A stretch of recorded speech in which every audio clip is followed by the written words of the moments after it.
자, 오늘은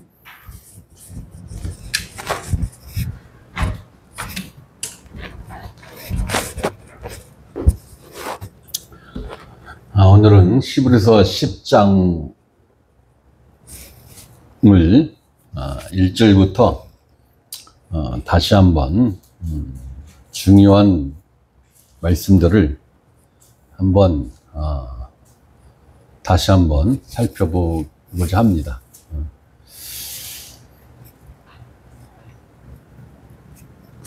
그만큼 이 히브리서 10장 말씀은 우리가 쉽게 생각하고 쉽게 넘어갈 수 있는 그런 말씀이 아닌 것 같습니다. 보면 볼수록, 생각하면 생각할수록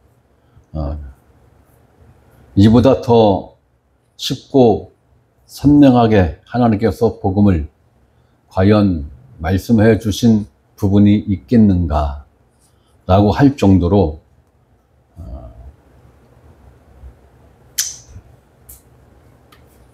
복음을 깨닫기를 원하시는 분들이나 이제 이미 복음 안에 들어와 있는 분들이라 할지라도 복음의 진수를 맛볼 수 있는 몇 안 되는 말씀들 중에 대단히 핵심적인 말씀이 아니겠는가. 이 히브리서 10장을 듣고도 도대체 난 복음이 뭔지 모르겠네요 라고 한다면 글쎄요, 저는 그런 분들에게 더 이상 드릴 말씀이 없습니다. 없어요. 그분들이 개인적으로 저한테 오셔서 신앙 상담을 한다 할지라도 이 히브리서 10장에 나와 있는 이 말씀을 전해주는 것 이외에 다른 말씀을 전해줄 말씀이 없어요. 없습니다. 자, 히브리서 10장 1절 말씀을 한번 봅니다. 율법은 장차 올 좋은 일의 그림자일 뿐이요 참 형상이 아니므로. 이 말씀은 율법이 참 형상이 아니라는 거예요. 참 형상이 아니라는 거예요.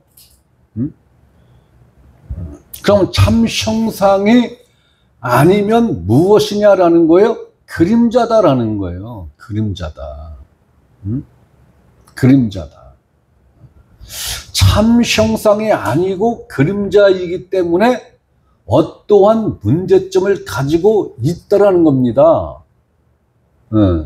그냥 율법이 그냥 그림자야, 이것으로 끝난 게 아니라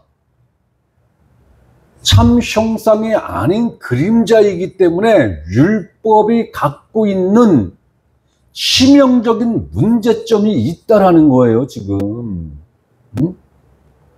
하나님은 이걸 지금 말씀하고 싶으신 거예요, 지금.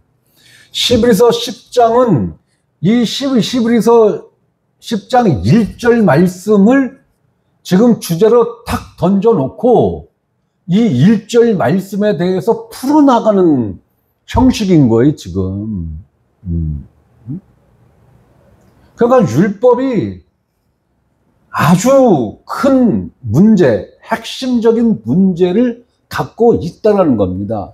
그러면 어떤 문제일까요? 바로 이어서 나오죠. 해마다 늘 드리는. 이 얘기는 뭐예요? 해마다 항상 드리는, 때가 되면 드리는, 같은 제사로 나아오는, 속죄일에 속죄 제사로 나아오는 자들을 언제나 항상 늘 온전하게 할 수 없느니라. 아니, 1년에 한 번 있는 속죄일에 그 속죄 제사가 무엇 때문에 드리는 제사예요? 1년 동안 지은 죄를 용서받기 위해서 드리는 제사죠. 이 목적 이외에 다른 목적 있습니까? 없죠. 이 땅에서 우리 자식 엘리트가 되고 최고 율법 학교에 가는 게 그 복을 빌기 위한 제사였습니까? 이때 당시에는 최고 사업이 뭐였습니까? 목축업이었죠. 네. 우리 남편이 목축업 양 1만 마리를 기르고 있는데 하나님 복을 주셔서 10만 마리 목장 주인이 되게 해 주시옵소서. 이걸 빌기 위해서 속죄 제사를 드렸을까요? 아니에요. 단 1도 없습니다. 다른 이유와 목적은 단 1도 없어요. only 100% 죄를 용서받기 위해서 드리는 제사였단 말이에요. 그런데 그렇게 해마다 7월 10날이 유대력으로 7월 10날이 되면은 매년 빠짐없이 온 국민이 한 자리에 모여서 성전 앞에 모여서 이 속죄 제사를 드렸는데 온전하게 할 수 없느니라. 온전하게 할 수 없다는 의미가 뭘까요? 네? 절름발이를 온전하게 고쳐지는 일이 없어서 그랬을까요? 네? 병든 사람이 치유를 받지 못해서 이러한 표현을 쓰셨을까요? 온전하게 할 수 없느니라. 그럼 무엇을 온전하게 할 수 없다라는 거예요? 죄사함. 속죄의 일을 온전하게 할 수 없느니라. 없다라는 거예요. 이게 율법이 갖고 있는 율법 스스로 자체가 극복할 수 없는 치명적인 문제점이라는 거예요. 그런데 이 율법의 한두 항목을 지킴으로 해서 이 땅에서 이 생애에서의 삶에 대한 축복을 받을 수 있다고요? 저는 그러한 성경 해석이 대단한 성경 해석이라고 봅니다. 네. 도대체 어떠한 복음을 깨달아야 성경이 그렇게 보이는지 모르겠습니다. 오리지널 복음으로서는 도저히 보고 싶어도 보이지가 않는 해석이거든요. 그리고 적용이거든요.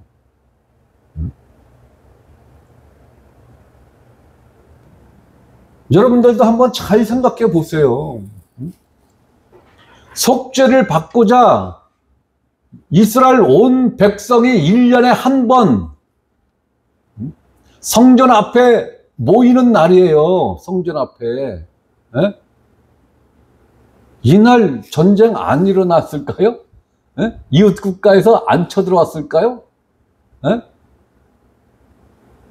아니 군인들도 왔을 거 아니에요. 속죄 제사 드리러 군인들도. 응? 근데 성경상에서 봤을 때는 전쟁 일어났다 소리가 없어요. 왜? 이날은 누가 지켜준 거예요? 하나님이 지켜준 거예요. 응? 그러한 큰 제사인데도 그 제사를 통해서 속죄함을 온전하게 받지 못했다라는 거예요. 어? 근데 왜 이 얘기를 1절에서 했을까요? 온전하게 할 수 없다? 율법은 이러한 문제를 갖고 있다? 너희가 목숨을 걸고 지켜온 이 율법이 이러한 허점을 갖고 있고 약점을 갖고 있고 문제점을 갖고 있는데 이래도 율법으로 돌아갈래? 너희가 이래도 성전 제사로 돌아갈래? 그렇다면은 율법의 실체이신 즉 율법의 참 형상이신 예수 그리스도가 오시면 이 문제가 해결된다라는 것이겠죠. 그게 아니면 이 얘기를 할 이유가 없잖아요. 그죠? 온전하게 할 수 없는 것을 온전하게 하신다라는 것입니다. 누가? 율법의 참 형상이신 예수 그리스도가. 예수 그리스도가. 그럼 율법은 무엇을 온전하게 하지 못했으며 율법의 참 형상이신 예수 그리스도는 무엇을 온전하게 하신다는 것일까요? 자, 14절 한번 봅시다. 분명히 율법은 온전하게 할 수 없다. 무엇을? 속죄하는 일을, 죄 용서하는 일을 율법은 온전하게 할 수 없다라는 얘기예요. 온전하게 할 수 없다. 자, 14절 봅니다. 그가 누굽니까? 예수 그리스도죠. 거룩하게 된 자들을, 거듭난 그리스도인들을 한 번의 제사로 해마다, 한 번의 제사는 해마다 늘 드리는 제사와 대비되는 말씀이죠. 자, 해마다 늘 드리는 제사는, 율법의 제사는 온전하게 하지 못했어요. 그런데 예수 그리스도가 드린 제사는 2번, 10번, 100번이 아니라 오직 몇 번이라는 거예요? 한 번. 한 번의 제사로 영원히 온전하게 하셨느니라.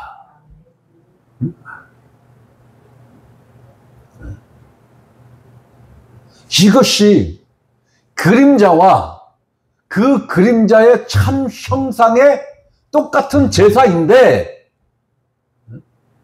이러한 어마어마한 비교 대상도 비교를 할 수 없는 이러한 수준 차이를 지금 보이는 거죠. 네?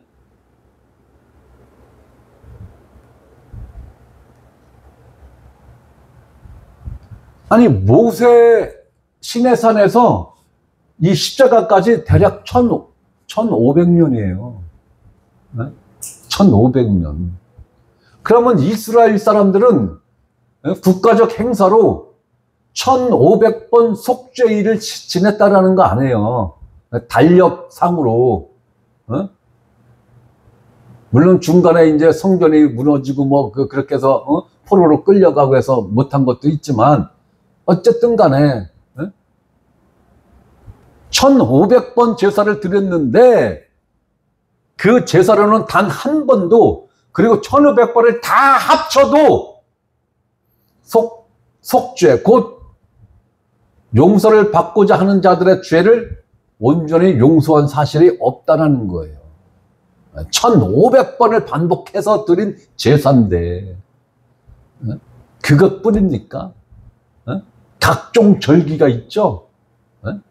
그것까지 한번 생각해 보세요. 각종 절기. 절기가 몇 가지입니까? 7절기에 7절기. 7절기. 1500번 곱하기 7 해보세요. 5, 7, 35. 1300번입니까? 또 개인적으로 속죄 제사 또 드렸죠? 개인적으로. 그러면 수십억 번이 나올 거예요. 수십억 번이. 수십억 번이 뭡니까? 그런데 율법의 참 형상이신 예수 그리스도는 그 율법이 그렇게 하고 싶어도 할 수 없었던 이 속죄의 일을 단 한 번의 제사로 영원히 어떻게 했다고? 온전하게 하셨느니라. 영원히 온전하게 했다는 얘기는 뭐예요? 영원히 우리의 모든 죄를 속죄했다라는 거죠. 속죄했다라는 거예요. 지금 히브리서 기자는, 하나님은 히브리서 기자를 통해서 이 율법과 이 율법의 참 형상이신 예수 그리스도가 한 이 제사를 이렇게 지금 대비해서 지금 보여주고 있는 거예요. 그러니까 이 부분을 우리가 율법에 대해서 공부를 했잖아요. 그죠? 네. 그 부분이 공부가 됐기 때문에 이 말씀이 더 쉽게 마음에 와 닿을 수 있는 건지도 모르겠습니다. 저희가 율법에 대해서 모른다면 아마 덤덤하게 이 말씀을 넘어갔을지도 모르겠어요. 율법을 아니까 은혜가 더 선명하게 보이는 거예요. 은혜가. 그리고 은혜가 선명하게 보이니까 율법도 더 선명하게 보이는 거고.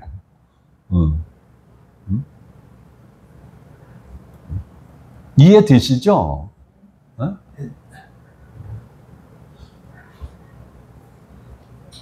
자, 다시 2절을 봅니다. 히브리서 10장 2절. 자, 해마다 늘 드리는 같은 제사로 나오는 자들을 온전할 수 없느니라. 그렇지 아니하면, 무엇이 그렇지 아니하면이에요? 온전하게 할 수 없느니라에 그렇지 아니하면이기 때문에 이 말씀은 온전하게 하였다면, 이 얘기인 거예요. 온전하게 하였다면 섬기는 자들이 단번에 정결하게 되어 다시 죄를 깨닫는 일이 없으리라. 자, 여러분들 이 말씀을 한번 잘 보셔야 됩니다. 자, 섬기는 자들이 누가 무엇을 위하여 누구를 섬기는 자들이라는 겁니까? 죄인들이 자기 자신의 죄를 속죄받기 위하여 하나님께 제사를 드린다라는 것이죠.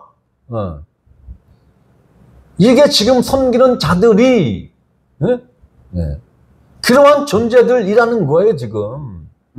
속죄받기를 원해서 하나님께 제사로 섬기는 이 자들이 단번에 정결하게 되어, 그러면 정결하게 되는 일은 단번, 즉 한 번이면 정결하게 된다는 것이죠. 한 번이면 된다라는 거예요. 두 번, 세 번, 네 번 반복해서 되는 일이 아니라 한 번, 단번에 정결하게 된다는 거예요. 단번에. 그런데 율법은 계속해서 반복해서 같은 제사를 반복했잖아요. 왜 반복했다는 얘기예요? 죄가 온전하게 속죄받지 못했기 때문에. 자, 이렇게 단번에 정결하게 되면 죄인들에게 무슨 일이 벌어진다는 것입니까? 죄를 깨닫는 일이 없으리니.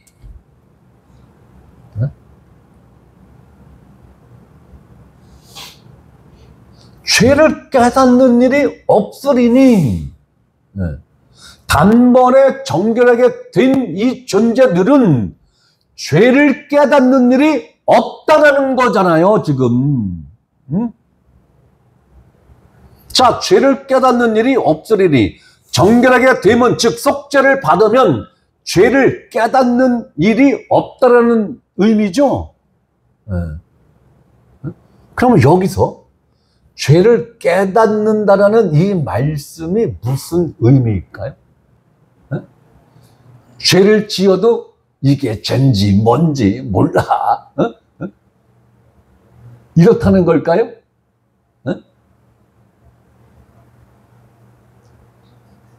구원파나 다락방 훌륭하신 선생님들처럼 술집에 가서 교회 헌금한 돈으로 술을 잡수셔도 이건 죄 아니야? 집에 마누라가 버젓이 있는데 술집에 아가씨를 데리고 호텔방에 가서 하룻밤을 지내도 이건 죄가 아니야? 이걸 말하는 걸까요?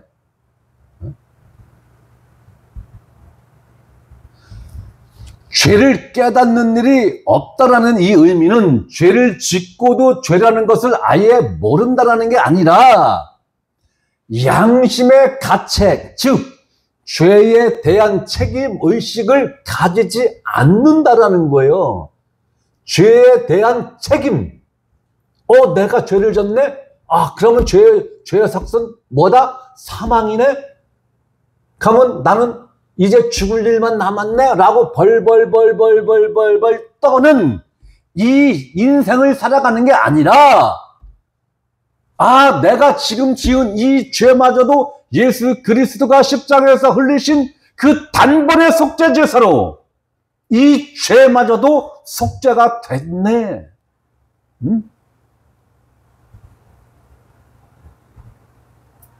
그러므로 지금 내가 이 지은 죄에 대한 하나님 앞에서 책임질 일이 있다 없다? 없다. 그러나 우리는 경험적으로 우리는 죄를 짓는 즉시 자백하죠. 네. 복음을 오리지널로 깨달은 사람들은 생각으로 지은 죄든 마음으로 지은 죄든 실질적으로 내 행동으로 삶으로 지은 죄든 죄 짓는 순간 즉시 인정하고 고백을 할 수밖에 없어요. 그것을 1분, 5분씩 담고 있지를 못해요. 왜? 내 안에 계시는 성령님이 근심하신다고요. 근심하신다고. 그렇기 때문에 하나님 앞에 바로 인실을 짓고 하고, 하나님, 제가 이렇게 또 연약하고 부족해서 또 마음으로 이렇게 또 죄를 지었습니다. 하나님, 죄송합니다. 그러고 우리는 뭘 봐요? 십자가를 보는 거죠. 우리는 뭘 또 봐요? 주님의 보혈을 의지하는 거죠. 그러니까 우리는 하루에 100번 지으면 십자가를 100번 보고 주님의 피를 100번 의지하는 거예요. 이게 거듭난 그리스도인들의 특징이라고요. 그런데 그 다락방의 그 훌륭하신 승상님들 같이 인생을 살아갈 수 있을까요?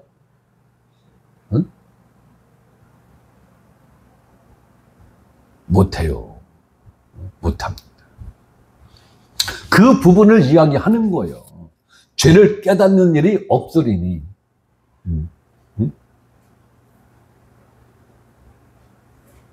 없다라는 거예요. 그러면 내가 죄 의식을 갖고 죄의 삭은 사망이다. 내가 지금 죽어서 하나님 앞에 쓴다면 내가 하나님 앞에서 심판을 받을 건데 근심 걱정하시는 분들은 지금 어떠한 상태에 있다라는 거예요? 네? 단번에 정결하게 지금 되었다라는 거예요? 정결하게 못 된 상태라는 거예요?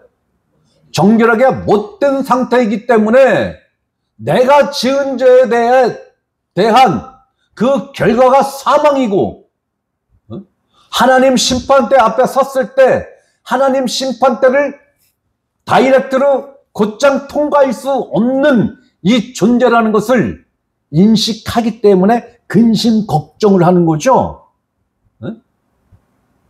안 된다라는 거예요. 자, 이렇게 지금 2절에서는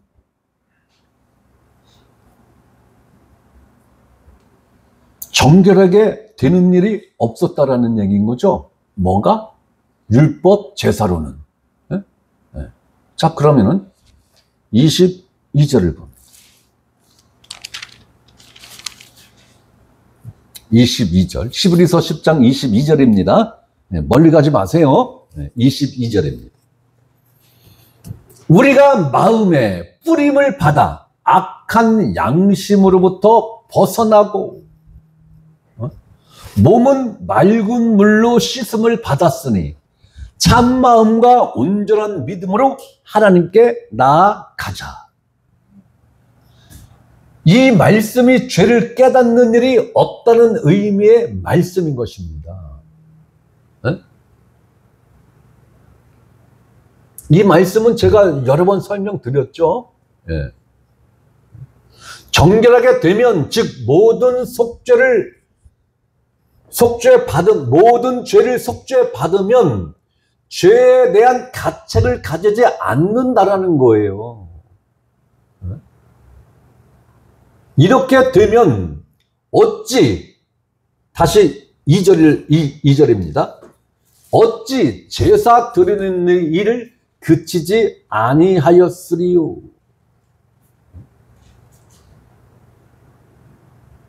속죄가 온전히 되면은 더 이상 제사 드릴 일이 없다라는 거죠. 네.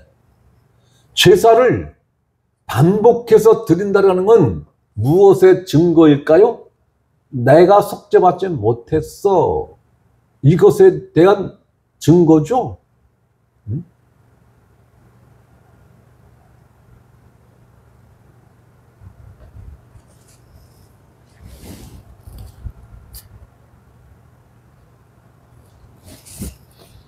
자, 2절 말씀과 10절 말씀을 비교해서 한번 보겠습니다. 10절 말씀을 한번 보세요. 10절 말씀.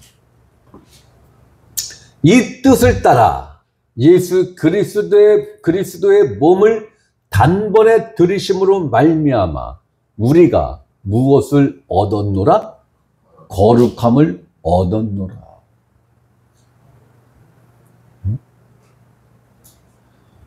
거룩함을 얻었다라는 거예요.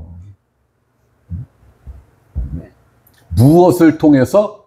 예수 그리스도가 단번에 들이심으로, 그리스도의 몸을 단번에 들이심으로. 몸을 단번에 들였다라는 건 뭘 의미하는 거예요? 속죄 제사를 말하는 거죠. 네. 속죄 제사를 말하는 거예요. 두 번 아니에요. 한 번, 단번, 딱 한 번의 일로 죄에 대한 모든 일을 끝냈다라는 거예요. 완성했다라는 거예요. 온전하게 했다라는 거예요. 온도 좀 낮춰요.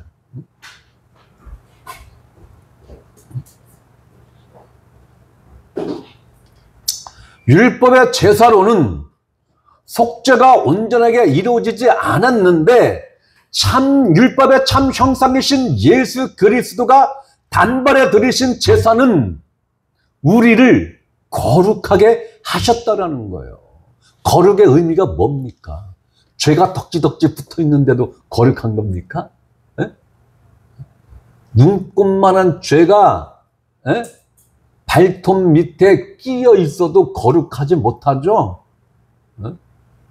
여기서 우리가 거룩함을 얻었노라는 누구로부터 거룩함을 얻었다라는 거예요? 누구로부터? 하나님으로부터 거룩함을 얻었다라는 거잖아요. 그죠?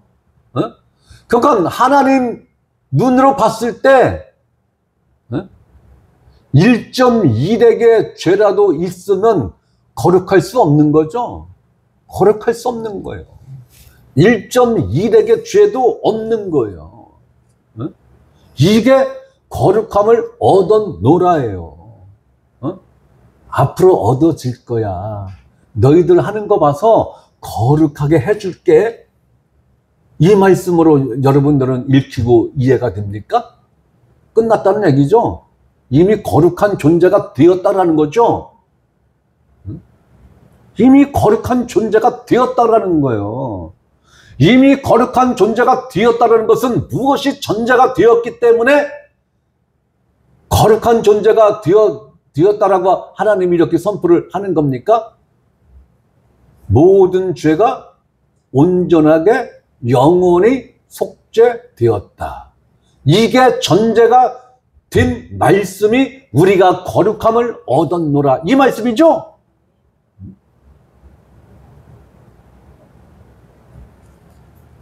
율법의 제사로는 속죄가 온전하게 이루어지지 않았는데 율법의 참 형상이신 예수 그리스도가 단번에 드리신 제사는 우리를 거룩하게 하셨다라는 거예요. 거룩하게 했다는 얘기를 그냥 훅 읽고 지나가면 안 되는 거예요. 야, 거룩하게 했네. 누가? 하나님이. 그러면 하나님이 잿덩어리인 나를 거룩하게 했다라는 그 전제가 무엇인데? 속죄지. 속죄. 그렇다면 나는 하나님 앞에서 죄가 1.2렉이라도 있다라는 존재, 있다라는 거예요? 없다라는 거예요? 없다라는 거죠.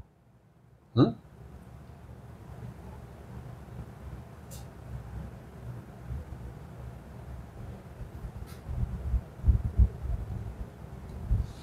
율법의 절대적 한계, 즉 율법의 제사로는 근본적인 속죄에 범접할 수 없다는 것이 하나님의 변론이며 선언인 것입니다.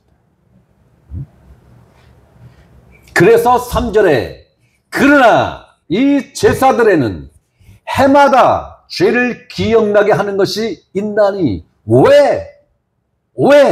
4절 이는 황소와 염소의 피가 능히 죄를 없이 하지 못함이라. 이것이 정답입니다. 예수 그리스도의 그림자인 황소와 염소의 피로는 능히 죄를 없이 하지 못한다라는 거예요. 죄를 없이 하지 못한다라는 것은 그러면 동물의 피를 왜 발랐어요? 아니 그럼 동물의 피를 하나님 앞에 왜 드렸고 번제단에 왜 발랐어요? 아니 이것까지 아셔야지. 예표. 예수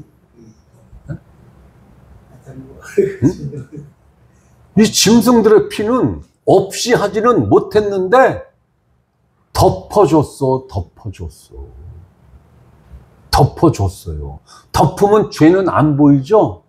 네. 그런데 그 안에 죄는 여전히 있는 거예요. 죄는. 그래서 죄를 없이 하지 못했다라고 이렇게 표현을 하는 거예요.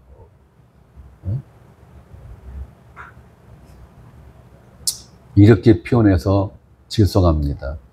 여성분들이 화장을 왜 합니까? 도대체 무엇을 가리고 싶어서 화장을 합니까?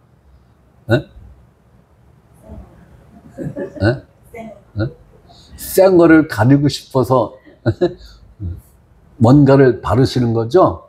뭔가를 바르면 이뻐지는 것 같으니까 바르는 거죠? 네. 근데 왜 남자들은 안 발라? 네. 저희 교회에 나오시는 남성분들은 화장품을 저는 안 바릅니다. 선크림조차도 안 발라요. 저는 얼굴에 뭘 바르는 걸 별로 안 좋아해요. 네, 저는 이 한여름에 땡볕에서 있어도 선크림을 안 발라요. 네. 심창용 형제가 선크림 선물했었나요? 아, 핸드크림은 열심히 발랐어요. 네. 아니, 그러면 핸드크림을 왜 안 바른다 그랬어? 아, 얼굴에 안 바른다고요. 그럼 핸드크림은 어디에 발랐어? 손등에. 화학약품을 만지다 보니까 손이 아주 핸드크림이 엄청 좋습니다. 네. 저는 얼굴에 로션, 스킨 안 바릅니다. 안 발라요. 면도할 때 면도 그 거품 나는 거 이외에는 안 바릅니다. 네, 안 발라요. 네. 아니 왜? 나는 가릴 게 없어. 난 가릴 게 없어. 난 주님한테 모든 것을 다 용서받았기 때문에 더 이상 가릴 게 없어. 나는 가릴 게 없어요. 난 그래서 얼굴에 아무것도 안 발라. 가릴 게 없어. 네. 그런 의미가 아니라 짐승의 피의 역할은 가리는 거예요. 가리는 거예요. 덮어 놓는 거예요. 그 안에 죄는 여전히 있는 거예요. 여전히 있는 거예요.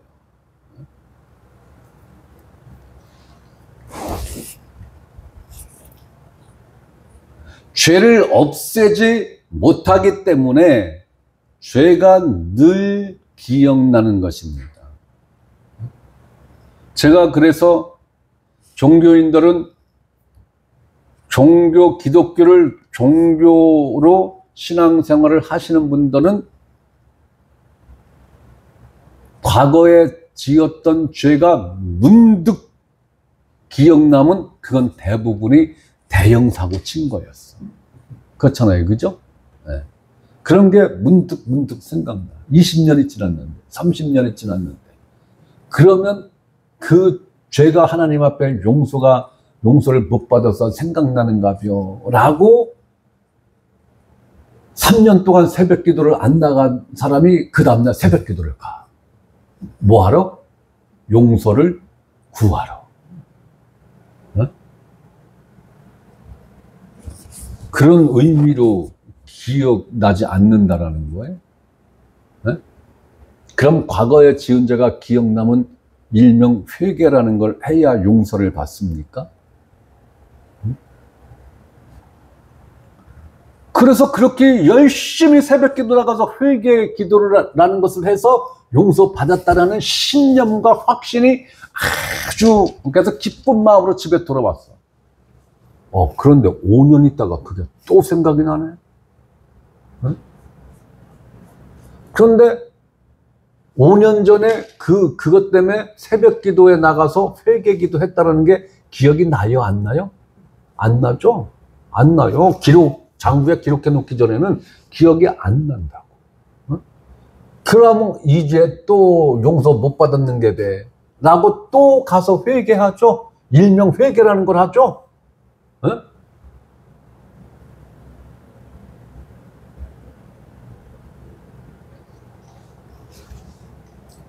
그게 성경에서 말하는 회개 아니에요.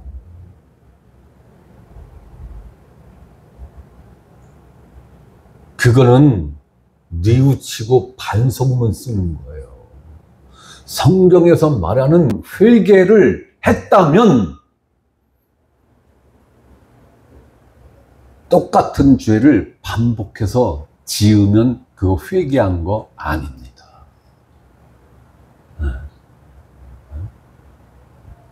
개똥이 엄마하고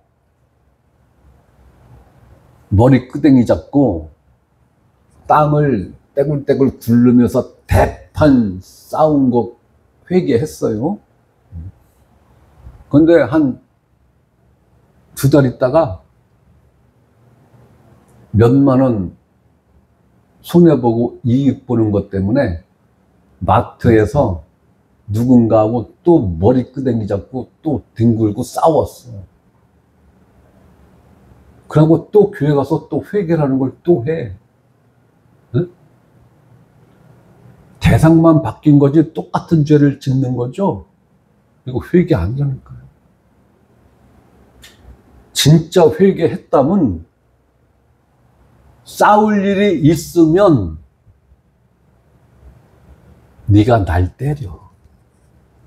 난 그냥 맞고만 있을게. 네? 이래야 되는 거죠. 네. 이것이 내 머리끄댕이를 잡았어? 나도 잡는다? 이거 안 되는 거죠. 온전하게 회개했다면 안 되는 거예요. 네? 제발 좀 회개 의미 좀 성경을 통해서 좀 공부 좀 하시라고요. 네? 그 어떠한 수고도 하지 않으면서 천국을 가겠다고요? 네? 아니 그 정도 수고도 안 하면서 영원한 구원을 받겠다고요? 아이고 참 택도 없는 말씀이시지. 여러분들 한 달 월급 받느냐고 수고를 얼마나 하십니까? 네? 아니 여러분들 300만 원, 400만 원, 500만 원, 1000만 원, 1억 그 한 달 월급을 받느냐고 얼마나 많은 수고와 노력과 애씀과 절제를 하면서 직장 생활을 하시느냐고요. 그런데 영원한 생명 구원을 얻겠다고 하시는 분들이 스스로 성경을 읽지 않겠다고, 스스로 성경을 연구하지 않겠다고, 그냥 교회에 와서 목사가 하는 말이 진리거니 사실이거니 하고 목사 입만 쳐다보고 목사 입에서 떨어지는 말이 진리요 생명이니 그것만 쫓아가다가 어디 갈 수 있다고요?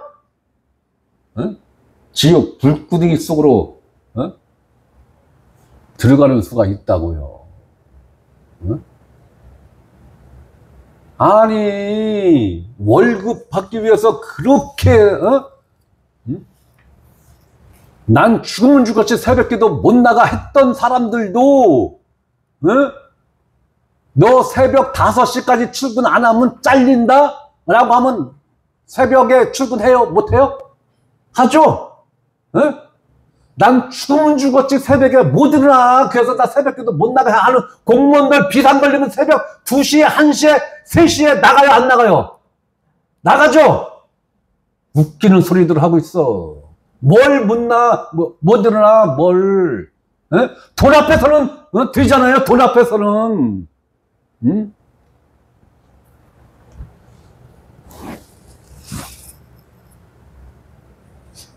제가 지금 여러분들한테 승질 내는 거 아닙니다. 네. 이걸 한번 생각해 보자고요, 이거를. 이거를. 제가 누누이 말씀드리잖아요. 목사 믿지 말라고. 목사가 하는 설교 100% 맞을 거야 라는 이 신뢰 갖는 순간 이미 마귀한테 당한 거라고요. 베레아 우리 형제 자매님들의 그 신뢰를 왜 하나님이 성경에 기록을 해 놨겠느냐고요. 너희들도 그렇게 해야 돼 라는 실예잖아요. 그죠? 제가 지난번에 아주 신랄하게 사도 바울을 예를 들면서 그렇게 얘기했잖아요. 제가 동영상을 또 들어보니까 너무 신랄하게 너무 리얼하게 표현을 했더구만. 도대체 이게 목사가 설교를 하는 건지 양아치가 설교를 하는 건지 나도 놀랬어요. 나도 놀랬어요. 물이 안 빠졌어 아직. 물이 안 빠졌어요. 아니 예수님 다음으로 성경을 많이 아는 사람이 누구냐고요. 사도 바울이잖아요. 그죠? 그 사도 바울이 전한 복음이에요. 그럼 이때 당시에는 신약 성경이 없었으니까 사도 바울이 다 구약 성경을 끌어다가 이것이 예수에 대해서 미리 예언한 거야. 이 예언한 걸 예수 그리스도가 이렇게 성취했어. 이게 복음이고 이게 생명이고 이게 진리야. 이렇게 설명했을 게 아닌가 봐요. 그러니까 베레아 우리 형제 자매님들이 저것이 이야기한 게 사실이냐? 사도 바울이 이제 집회 끝나고 사도 바울이 집에 간 사이에 자기네들은 남아서 연구를 했던가 아니면 그 다음날 그 말씀들을 기억을 했다가 야 구약 성경 어디라고 했지? 찾아서 확인했다라는 거 아닙니까? 그러면 여러분들은 스스로 어떠한 것을 공부하거나 연구할 그런 여건이 못 되면 최소한 우리 베레아 형제 자매님들이 했던 것처럼 목사의 설교가 과연 그러한가라고 확인 절차를 여러분 스스로 할 줄 알아야 된다는 거죠. 그래요? 안 그래요? 왜 반응이 없어요? 아니, 불리한 거는 꼭 묵비권을 쓰시더라고. 어? 그렇게 하셔야 된다는 거예요. 어? 아니, 시간을 들여서 나만 성경 연구하고 공부하는 게 억울해서 지금 그런 일이요. 어? 네. 어? 과연 그러한가? 목사가 설명한 내용이 과연 그러한가? 어? 하도 말씀을 광범위하게 이야기를 하니까 하도 많아서 확인 못 하시겠죠? 네. 한두 가지만 메모해 놨다가 과연 그러한가라고 확인을 해보세요. 확인을. 여러분들이 최소한 이 정도 성의는 가지셔야 돼요. 아, 제가 다른 거 이야기 안 하잖아요. 새벽 기도 안 나온다고 해서 내가 여러분들을 뭐 닥달을 합니까? 뭐를 합니까? 나부터도 안 나오는데. 응? 아이, 금요, 철야 기도 하자고, 안 하잖아요. 왜? 나도 하기 싫으니까. 응? 아이, 나도 하기 싫은데, 여러분들 보고 하라고 그러면은 되겠어요? 아, 직장 생활을 하고 하면서 얼마나 피곤해. 금요일 날이 최고 피곤이야. 금요일, 토요일이. 최고 쌩쌩한 때가 언제요? 월요일이요. 그러면 월요 철야 기도를 해야 되는 거예요. 월요. 직장인들 컨디션이 그래도 가장 상쾌할 때가 월요일이에요. 월요일 날 우리 새벽 철야 기도 합시다 라고 하면 목사 뜯어 먹으려고 그럴걸요? 그럼 화요일부터 어떻게 직장 생활을 하라고 이거사. 월요일 날 왜 기도 안 하는지 아세요? 기도에? 목사님들이 공식적으로 쉬는 날이에요. 왜? 일요일 날 못 쉬니까. 그러니까 월요일 날 쉬는 거예요. 그럼 성도들은 일요일 날 쉬어요? 안 쉬죠? 설교하는 것보다 설교 듣는 게 더 힘들어요. 아니, 더 힘들어요. 네. 아니, 여러분들도 앞에 나와서 한번 얘기해 보세요. 엄청 쉬워요. 엄청 좋아요. 시간 금방금방 가요. 네. 그러니까 엊그저께 주일날 3시간 동안 떠들면서도 아유, 언제 이렇게 시간이 갔냐? 그러는 거잖아요. 2시간 20분을 설교했는데 나같이 미친 사람들이 30명씩이나 있어. 그 설교를 또 들어. 그 설교를 또 봐. 나는 우리 식구들이나 어떻게 보면 다행이겠지 생각했는데 그게 아니요 지금. 30명 가까이 봤어요. 그러니까 나같이 미친 사람이 전국적으로 꽤 있다는 얘기요. 그래서 종종 그렇게 미치면 안 될 것 같고 가끔 미쳐보려고 하는 거예요. 가끔. 뭔 얘기 하려다 했거든요. 황소와 염소의 피는 죄를 없애지 못해요. 덮어주는 거예요. 덮어주는 거예요. 자, 이 말씀과 대비해서 12절을 봅니다. 12절. 오직 그리스도는 죄를 위하여 한 영원한 제사를 드리시고 14절 그가 거룩하게 된 자들을 한 번의 제사로 영원히 어떻게 했다? 온전하게 하셨느니라. 그렇다면 예수 그리스도가 짐승의 피로는 죄를 없애지 못했는데 예수 그리스도가 죄를 위하여 한 영원한 제사를 드렸는데 그 한 번의 제사로 영원히 온전하게 하셨다. 그렇다면 예수 그리스도의 피가 어느 정도로 온전하게 했느냐라는 거예요. 어느 정도로? 17절. 그들의 죄와 그들의 불법을 내가 다시 기억하지 아니하리라. 누가 우리의 죄와 불법을 다시 기억하지 아니한다라는 거예요? 나의 죄를 심판하실 심판자이신 하나님이죠.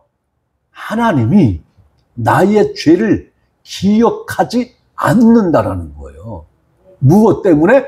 예수 그리스도의 피 때문에.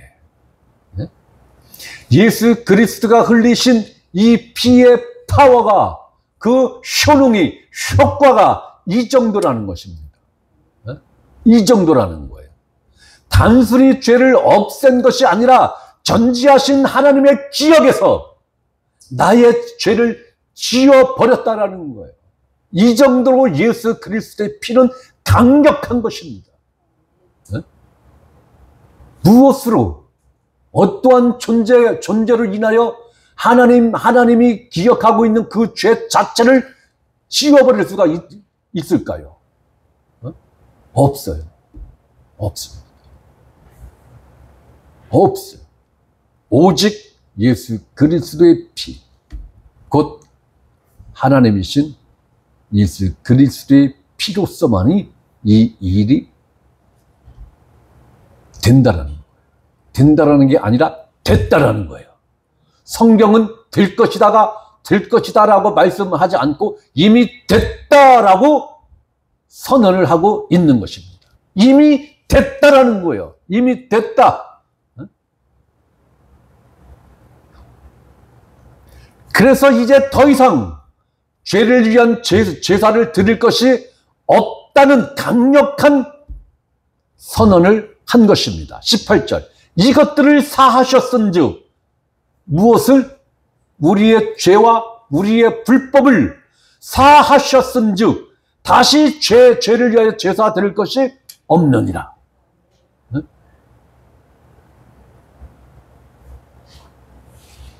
이런데도 너희가 율법의 성전과 율법의 제사로 돌아갈래? 이걸 지금 묻는 거예요. 이런데도 너희가 율법 아래로 다시 율법에게 종노릇하며 살래?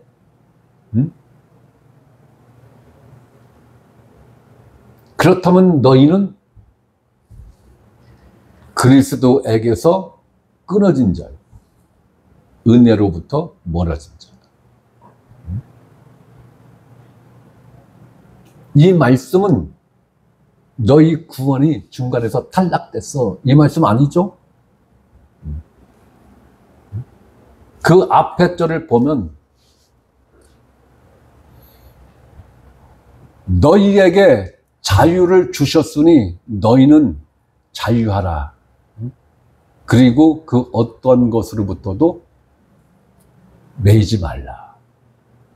그 말씀이 전제가 되고 그 다음에 나오는 말씀이 그 말씀인 거예요.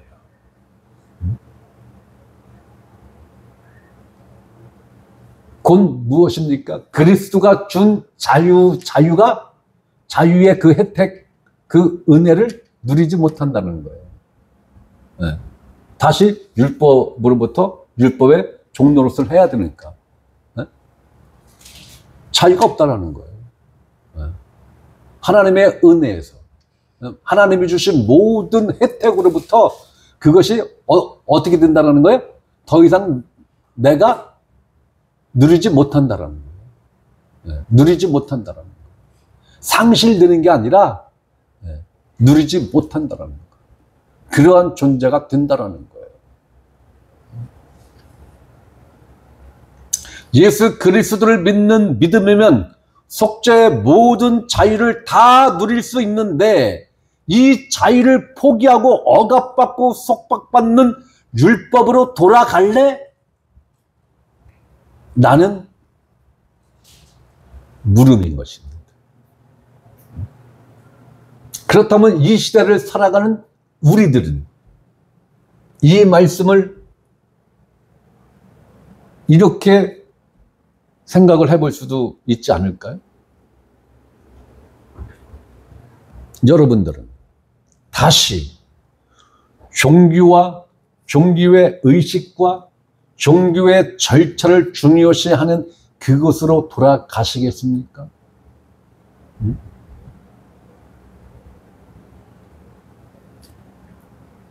우리는 다시 돌아가고 싶어도 못 돌아갑니다.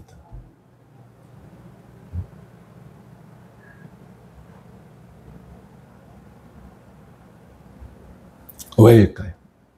왜 못 돌아갑니까? 왜 못 들어갑니까? 예? 왜 못 들어가요? 오메 답답한 거. 예? 거듭났기 때문에? 예? 거듭났으니까 못 들어갑니까? 응? 응? 아니 찔러보기 식으로 답변하지 마시고 뭐 때문에 못 들어갑니까? 무엇 때문에? 예? 오메 답답한 거. 이거 하셔야 돼요. 아니 다른 분들은 몰라도 돼요. 그런데 생명교회 다니시는 여러분들은 이 정도는 뭐 척척척척 나와줘야 되는 건데. 예?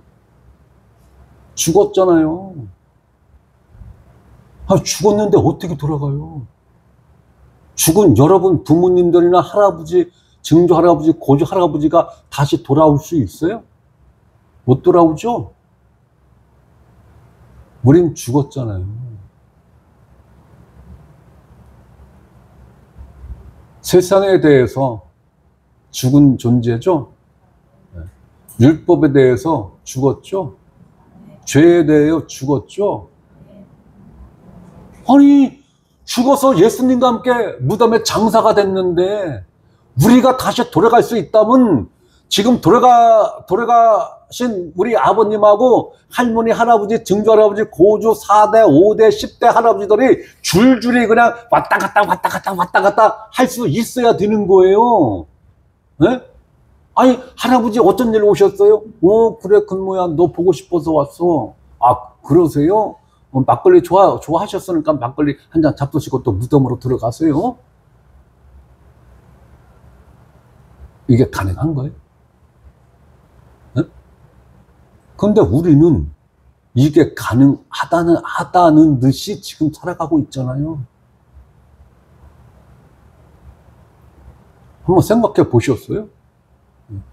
생각 안 해보셨으면 오늘 집에 가서 생각해 보세요. 나는 진짜 죽었나?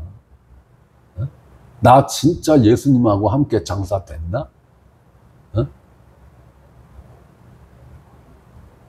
우리 부모님과 조상님들이 한 번 무덤에 들어가신 이후로 단 한 번도 무덤 바깥으로 나오신 분이 없는데, 나도 예수 그리스도와 함께 무덤에 장사되었다라는 이 영적 원리에 의해서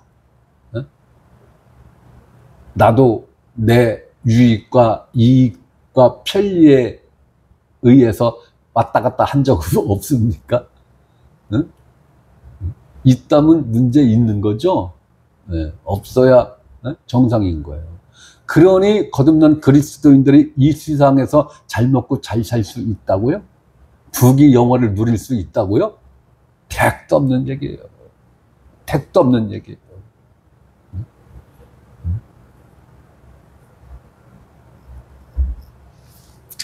고민 좀 해보시기 바랍니다. 다시 애굽으로, 세상으로 돌아갔다는 것은 안 죽었기 때문에 돌아간 거예요.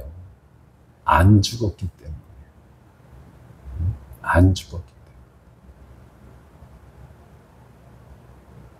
하나님이 이스라엘 백성들이 애굽으로는 너희가 절대로 돌아갈 수 없어. 애굽으로. 애굽으로. 다른 이방 민족의 종살이는 했어도 애굽으로부터의 종살이는 없었습니다. 없었어요. 홍해 바다를 하나님이 왜 갈랐습니까? 거기서 이스라엘 백성들 다 죽인 거죠? 다 죽은 거죠? 다 죽은 거예요. 그걸 시험하다가 애굽 최정예 군인들이 다 몰살했죠? 다 죽은 거예요. 그런데 이 이스라엘 백성들이 광야에서 틈만 나면 애굽으로 그랬죠? 네. 네? 하나님 애굽에서 먹던 마늘이 그립습니다. 하나님 애굽에서 먹던 부추가 그립습니다. 하나님 애굽에서 먹던 고기가 그립습니다. 그랬죠? 응? 그리고 틈만 나면 지도자를 세워서 다시 어디로? 애굽으로 돌아가자. 애굽으로 돌아가자. 그랬어요. 그래서 하나님이 못을 박은. 너희는 어떤 경우에도 애굽으로 돌아갈 수 없다. 그래서 예레미야 선지자한테 그랬잖아요. 너희가 바벨론한테 항복하면 너희는 살 수 있어. 그런데 애굽으로 가면은 내가 몰살시킬 거야. 그런데 바벨론으로 거의 90%, 99%가 바벨론으로 끌려갔고 별 영향력이 없는 목축업자. 요 사람들만 예루살렘에 남겨놨었죠. 그 사람들이, 내가 이름이 지금 생각이 안 나는데 어떤 놈이 와서 그 사람들을 휘어잡아서 애굽으로 다 끌고 내려갔어요. 애굽에서 몰살했어요. 한 사람도 살아서 못 나왔어요. 애굽에서. 그때 예레미야가 애굽으로 끌려갔죠. 예레미야가 거기서 죽었어요. 그러면 예레미야를 그렇게 부려먹어 쓰면 하나님이 애굽으로 끌려가는 거 중간에서 슬쩍 빼돌리든가, 애굽에서 그냥 너는 기절해 있어 라고 해서 예레미야 하나 정도는 살릴 수도 있는 거 아니에요. 하나님은 그렇죠. 예레미야까지 거기서 죽였어요. 죽임을 당했어요. 예레미야는 그거 알면서 끌려간 게 아니라 간 거예요. 자기 백성들이 끌려가니까.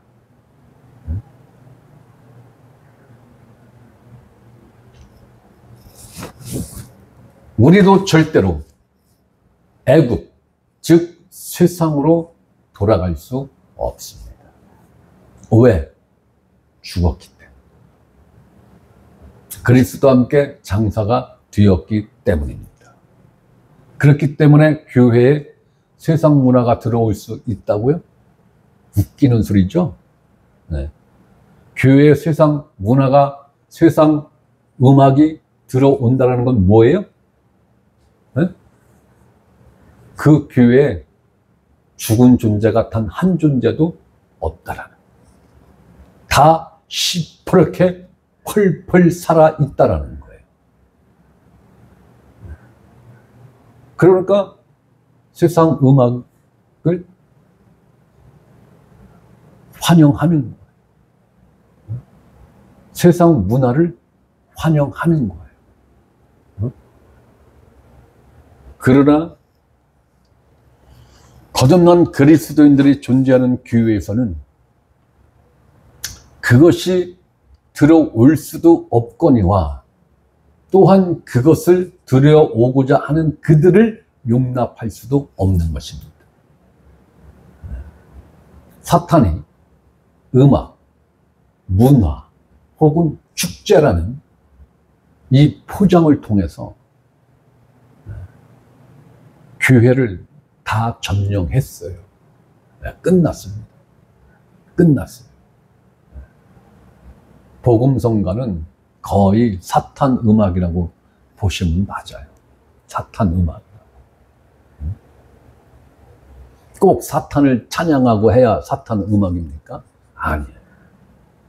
복음을 교묘하게 변질시켰어요. 그럼 누가 그 짓거리를 하고 있어요? 사탄이 하는 거죠. 마귀가 하는 거죠. 그러니까 사탄 음악이고 마귀 음악이죠. 우리는 그런 음악을 사용할 수 없습니다. 그런 가사를 읊조릴 수 없어요. 자, 마무리합니다. 거듭남이란 예수 그리스도와 함께 죽었고 예수 그리스도와 함께 장사되었으며 예수 그리스도 안에서 그리스도가 부활하실 때 나도 그 안에서 살리심을 받은 것이 거듭남입니다. 여러분은 이 진리 안에 있습니까? 그렇다면 여러분은 참으로 행복한 그리스도인인 것입니다. 자, 기도하고 마칩니다.